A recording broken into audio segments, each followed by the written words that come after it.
ये dark web क्या होती है वैसे? ओनियन रूटिंग क्या होती है? लोग ये डार्क वेब ज़्यादा यूज़ ही नहीं करते। ये सिल्क रोड भी क्या डार्क वेब का हिस्सा थी?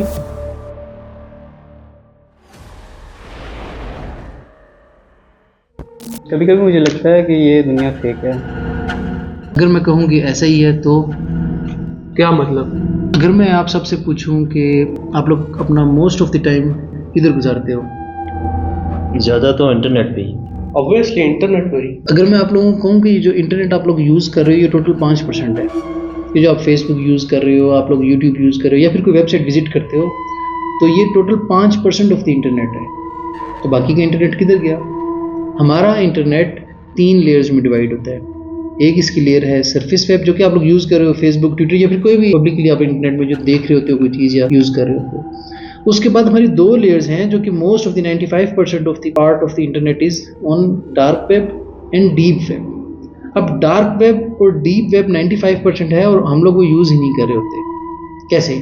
इसके बारे में अगर मैं एक्सप्लेनेशन दूँ आप लोगों को कि हमारा total 5 to 6% of the internet जो है वो हमारा सरफेस वेब है। हमारा तकरीबन 94 to 95% जो है वो हमारा डीप वेब है।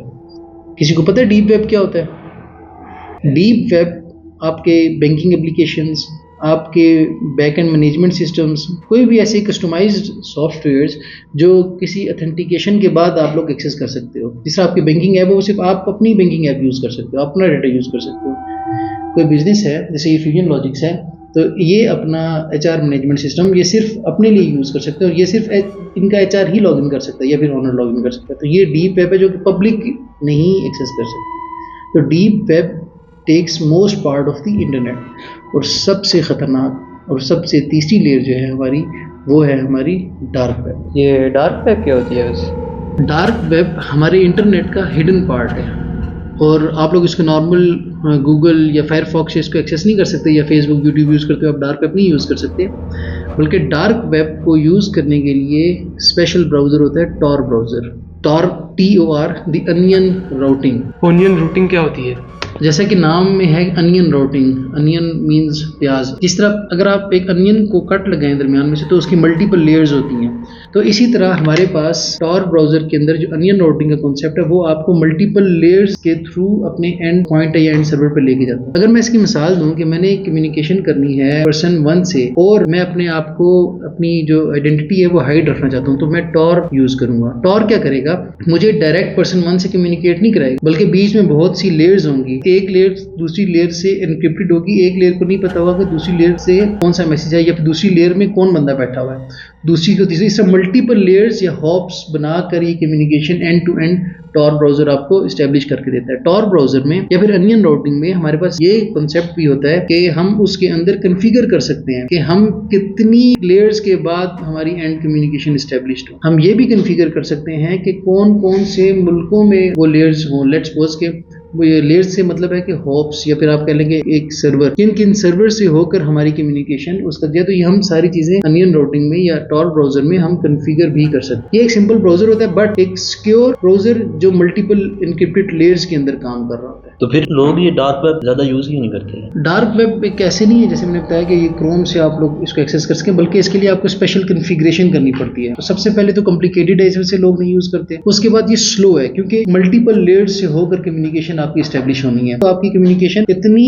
प्रोलॉन्ग होकर आएगी कि उसका रिजल्ट आने में आपको बहुत वेट करना पड़ता है। नंबर 3 के बहुत रिस्क है आपको डार्क वेब यूज़ करने में, क्योंकि वहाँ पर ज़्यादातर नेगेटिव एक्टिविटीज़ होती हैं और नेगेटिव लोग बैठे होते हैं। और उससे भी बड़ी चीज़ ये है कि उन नेगेटिव लोगों को कैप्चर करने के लिए, मॉनिटर करने के लिए बहुत बड़ी बड़ी एजेंसीज बैठी होती है। तो आप हाईली मॉनिटर्ड हो रहे होते हो। अगर आप टेक्निकल हो, आप कम्युनिकेशन से भी जान छुड़ा लेते हो, वो भी आपको इशू नहीं करती। आप स्लो नेटवर्क से को भी ओवरकम कर लेते हो, but at the end of the day आप हाईली मॉनिटर्ड हो रहे हो। No one wanted to be monitored. Dark web बहुत बड़ी क्रिमिनल मार्केट बन चुकी है और वहाँ पर बहुत सी ब्लैक ट्रैफिकिंग होती है, ड्रग्स की सेल परचेज होती है। ये सिल्क रोड भी क्या डार्क वेब का हिस्सा थी? सिल्क रोड हमारे पास डार्क वेब की एक मार्केट प्लेस थी और बहुत फेमस मार्केट प्लेस थी। आपको फेक आईडी चाहिए, आईडी कार्ड, आपको वेपन्स चाहिए, इवन आपने हिटमैन हायर करना है तो वो भी आपको वहाँ पर अवेलेबल होता था। और इसके अलावा आपको ड्रग्स चाहिए, इवन डुप्लीकेट करेंसी, आपको डॉलर्स चाहिए, होंगे fake but they look like original dollars, तो वो भी आपको प्रिंट करने की वहाँ सर्विस लोग ऑफर कर रहे थे। बहुत सी डार्क वेब की सर्विसेज हैं जो कि ब्लैक मार्केट से बिलोंग करती है, वो सिल्क रोड पर अवेलेबल थी। तो वो सिल्क रोड डार्क वेब की सबसे आप कह सकते हैं कि पहली बड़ी मार्केट प्लेस थी जहाँ पर काले धंधे जहाँ पर होते थे। सिल्क रोड की सबसे बड़ी बात यह थी कि सिल्क रोड में सर्विस देने वाला और लेने वाला अपनी आइडेंटिटी को हाइड कर रखता था। क्यों? यहाँ एक सवाल बनता है कि सिल्क रोड मार्केट प्लेस पर या डार्क वेब पर किसी ने कोई प्रोडक्ट या कोई ड्रग ऑर्डर की, तो ये कह सकते हैं ना कि ऑर्डर करने वाला और वो सर्विस प्रोवाइड करने वाला, उन दोनों को कैप्चर किया जा सकता है। लेकिन ऐसा होता नहीं था रियलिटी, क्योंकि डेफिनेटली पेमेंट भी होनी थी, तो पेमेंट डेफिनेटली किसी पर्सन से बिलोंग करती है। लेकिन सिल्क रोड पे पेमेंट बिटकॉइन के थ्रू होती थी और बिटकॉइन ऑलरेडी एक एनक्रिप्टेड पेमेंट गेटवे है जिसमें आप अपनी एनोनिमिटी को इंश्योर कर सकते। तो इस वजह से सिल्क रोड बहुत ही फेमस था ब्लैक मार्केट में। इतनी बड़ी ब्लैक मार्केट होने के बावजूद, इतना बड़ा एनोनिमिटी नेटवर्क होने के बावजूद भी सिल्क रोड का फाउंडर पकड़ा गया था। अच्छा, अगर डार्क वेब एनोनिमिटी प्रोवाइड करता है तो सिल्क रोड का ओनर पकड़ा कैसे गया फिर? इसमें टेक्नोलॉजी ने मिस्टेक नहीं की, बल्कि एक छोटा सा ह्यूमन एरर था जिसकी वजह से वो पकड़ा गया। वह ये था कि एक यूजर था, उसका नाम था एल्ट्रॉइड। डेफिनेटली जब एक मार्केट प्लेस इतनी हाइप क्रिएट होगी तो एजेंसीज ने उसको टेक डाउन करना शुरू किया कि हम देखेंगे इसके पीछे कौन है और उसको पकड़ सकें। उन्होंने ट्रेस करना शुरू किया। बहुत सी एजेंसीज बहुत से मुल्कों की इनके पीछे लगी हुई थी। होता ही है कि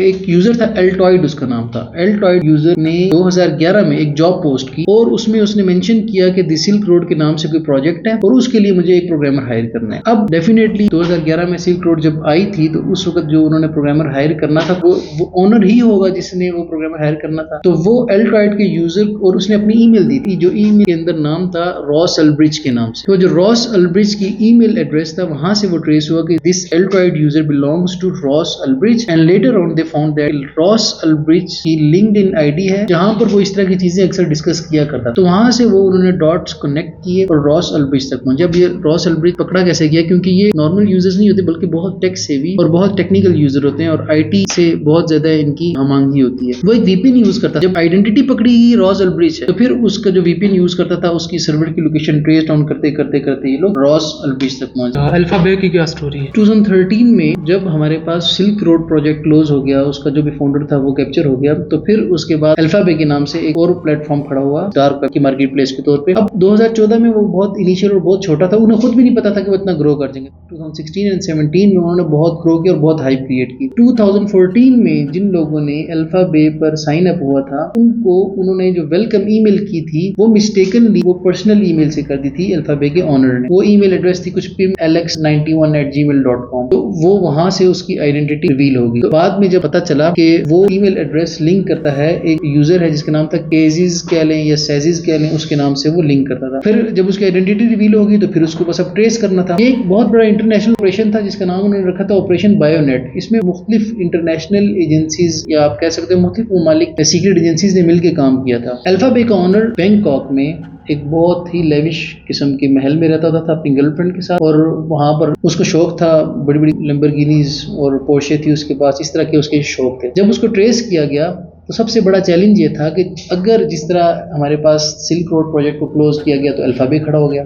अल्फाबेट को जब क्लोज करेंगे कोई और प्रोजेक्ट ना खड़ा हो जाए इस तरह का, या कोई ब्लैक मार्केट प्लेस ना खड़ी हो जाए। तो उसके तोड़ के लिए एक एजेंसीज ने बहुत बड़ा एक fake market place already plan करके लॉन्च की हुई।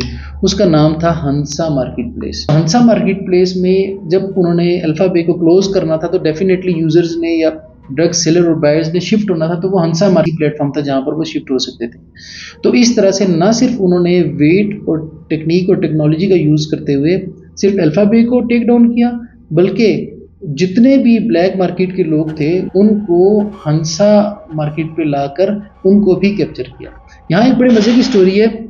सबसे बड़ा टास्क ये होता है कि आप जब किसी को पकड़ो तो वो इनकारी ना हो कि मैंने ये जुर्म नहीं किया। तो इसके लिए चैलेंज ये था कि जो अल्फाबेट का ओनर था उसको लैपटॉप पे पकड़ना था और लैपटॉप उसका था कि ऑन हो। तो उन्होंने एक इसके लिए बहुत अच्छी ट्रिक प्लान की कि उन्होंने एक ऑफिसर थी उनकी, उसको गाड़ी दी कि उसके घर में जाके उसने वो गाड़ी ड्राइव की और अल्फाबेट के ओनर के जो महल था उसका उसके दरवाजे पे मारी जोर की। इतनी वो जोर की थी कि जो अल्फाबेट का ओनर था वो ऊपर बैठा काम कर रहा था, तो लैपटॉप उसी तरह छोड़ के नीचे आ गया। जब वो नीचे आ गया तो फौरन से एजेंसीज ने उसे कैप्चर कर लिया और लैपटॉप उसका ऊपर ओपन था, वहां से वो पकड़ा गया। क्या ये डार्क वेब यूज करना सेफ होता है? अच्छा, डार्क वेब यूज करना किसी भी तरह सेफ नहीं है अनटिल अनलेस कि आप बहुत ज़्यादा सिक्योरिटी स्पेसिफिक पर्सन ना हो। क्यों? सबसे पहली चीज़ ये है कि आप डार्क वेब में हाई रिस्क कि आप स्कैम हो जाओ। फॉर एग्जांपल आपको कोई चीज़ चाहिए, आप कोई मार्केट प्लेस पे जाते हो और वो चीज़ लेते हो और वो चीज़ आपको डिलीवर ना हो, क्या कर लोगे आप? कुछ भी नहीं कर सकते। जो बेचने वाला वो खुद इतना एनोनिमाइज है, वो इतना छुपा हुआ है, आप उस तक नहीं पहुंच सकते। फिर इसके अलावा आप किसी रॉन्ग लिंक पे क्लिक कर लेते हो तो यूर गॉन, आपका सारा डाटा गया। और सबसे इंपॉर्टेंट चीज़, जब आप टॉर ब्राउज़र इंस्टॉल करते हो तो your laptop is become a layer और हॉप और another person who needs anonymity. तो वो ट्रैफिक उस बंदे की आपके लैपटॉप से हॉप बन के भी जा सकती है, आपका पूरा लैपटॉप कॉम्प्रोमाइज़ हो सकता है। और इवन कि एक छोटी सी गलती आपको सारी ज़िंदगी के लिए जेल के पीछे डाल सकती है। इसी अगर मैं एक छोटी सी एग्जांपल दूँ, फॉर एग्जांपल कोई बंदा कत्ल करता है, कोई बंदा मर्डर करता है, मर्डर करने के बाद उस मर्डर के ट्रेस को वो ऑनलाइन छोड़ देता है और बाद में उस ट्रेस को थ्रू डार्क वेब आपसे लिंक कर दिया जाता है, तो आप कैसे उसकी निगेशन करेंगे? इसी तरह कोई ड्रग डील हुई है, वो ड्रग डील आपका लैपटॉप टॉर पे लॉगिन है, आप डार्क वेब पे लॉगिन है, वो ऑर्डर आपसे रिलेट कर जाता है किसी भी तरीके से, आपकी आइडेंटिटी हैक करके, आइडेंटिटी थेफ्ट के जो अटैक्स होते हैं उनको, तो क्या कर लोगे आप? तो डार्क वेब को यूज़ करना बिल्कुल भी सेफ नहीं है। अच्छा, अगर ये डार्क वेब इलीगल है तो फिर इसको बनाया क्यों गया और बनाने वाला इसका कौन था? आपको पता है कि इंटरनेट किसने बनाया और जिसने बनाया उसने आज तक रोका क्यों नहीं है? बेसिकली ये यूएस नेवी का प्रोजेक्ट था, इंटरनल कम्युनिकेशन के लिए उन्होंने इंटरनेट बनाया था। और इसी तरह डार्क वेब को भी उन्होंने अपनी इंटरनल कम्युनिकेशन या इंटरनल मामलात के लिए बनाया था, जो कि बाद में उनके हाथ से निकल गया। डार्क वेब का ऐसा नहीं है कि सिर्फ नेगेटिव यूज़ ही है, बल्कि कुछ बड़ा पॉजिटिव यूज़ भी है। कभी सोचा है क्या पॉजिटिव यूज़ हो सकता है? पॉजिटिव यूज़ ये है कि लेट्स सपोज कि एक कोई पॉलिटिकल फिगर है या फिर कोई गवर्नमेंट एम्प्लॉई है जो कि हाई स्केल का एम्प्लॉई है, उसकी करप्शन की स्टोरी है, लेकिन आपको डर है कि अगर आप वो उसको एक्सपोज करते हो तो आपको लाइफ थ्रेट हो सकता है, आपको फैमिली थ्रेट मिल सकता है। तो आप डार्क वेब पर आकर विसल ब्लोअर का काम कर सकते हो। विसल ब्लोअर वो पर्सन होता है जो किसी की भी स्टोरी को एक्सपोज करता है अपनी एनोनिमिटी को इंश्योर रखते हुए, तो आप डार्क वेब पर आकर उसको एक्सपोज कर सकते हो।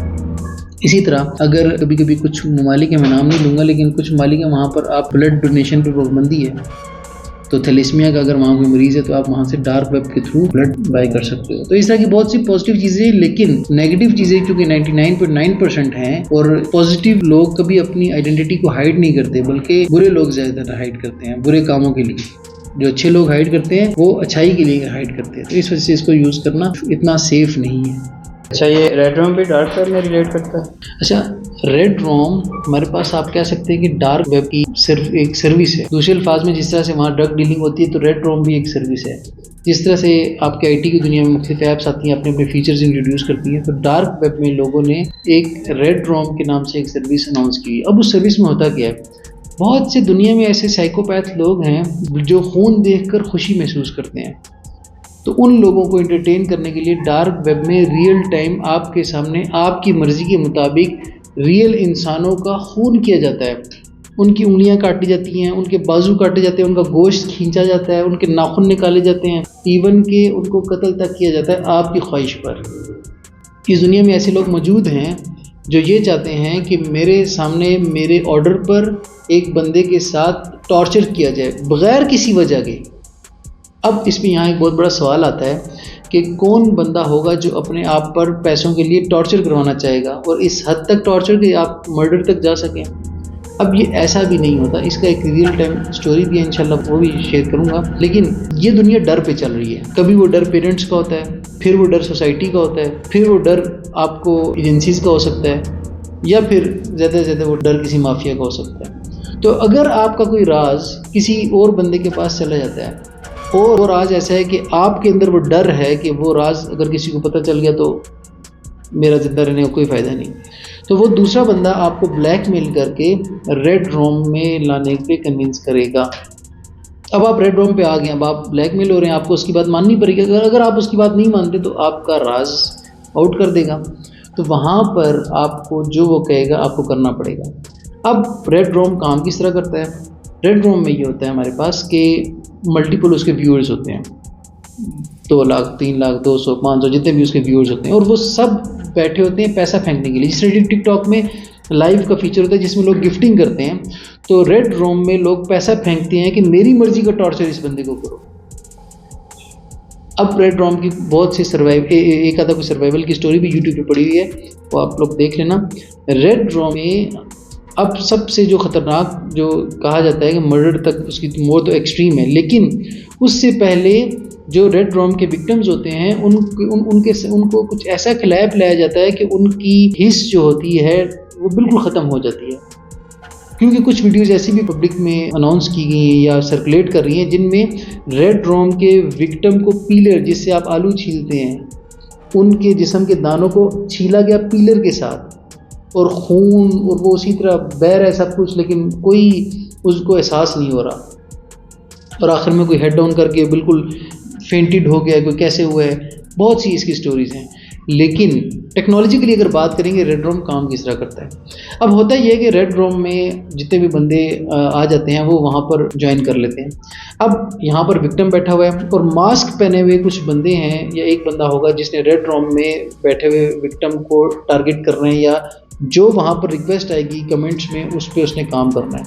अब एक बंदा कहता है इसका नाखून निकालो, दूसरा बंदा कहता है उंगली काटो, तीसरा बंदा कहता है बाजू काट दो। तो ये डिसाइड करना कि किसकी बात मानी जाएगी, उसके लिए वहाँ पर बिटकॉइन में, जैसे टिकटॉक में गिफ्टिंग होती है तो बिटकॉइन में पेमेंट्स हो रही होती हैं। तो जिसकी जितनी बड़ी पेमेंट होती है उसके कमेंट या उसकी रिक्वेस्ट पर जो टॉर्चर करने वाला बंदा होता है वो विक्टिम के साथ वो काम करता है। ये तो मैंने बहुत कम बताया है कि नाखून निकालना, उंगली काटना। यहाँ तक भी होता है कि इस बंदे को जो विक्टिम है वो खुद अपने आप के साथ ये करे, ये भी ऐसी भी रिक्वेस्ट पुट होती हैं। और ऐसा भी देखा गया है कि रेड रूम में बैठे हुए बंदे वो काम करते हैं। मैं अगर आप लोगों को कहूँ कि सिर्फ आप लोगों ने अपने आप को छुरी से यहाँ पर कट लगाना, किसी की बहुत कम हिम्मत होगी जो अपने आप को लगा सकेगा। लेकिन अगर कोई कहे कि खड़ी छुरी पेट पे मारनी, क्या आप लोग मार लेंगे? No one ever. लेकिन रेड रूम में आप लोग इतने ब्लैकमेल हुए होते हो कि आप लोगों को जो कहा जाता है आप लोगों ने करना पड़ता है।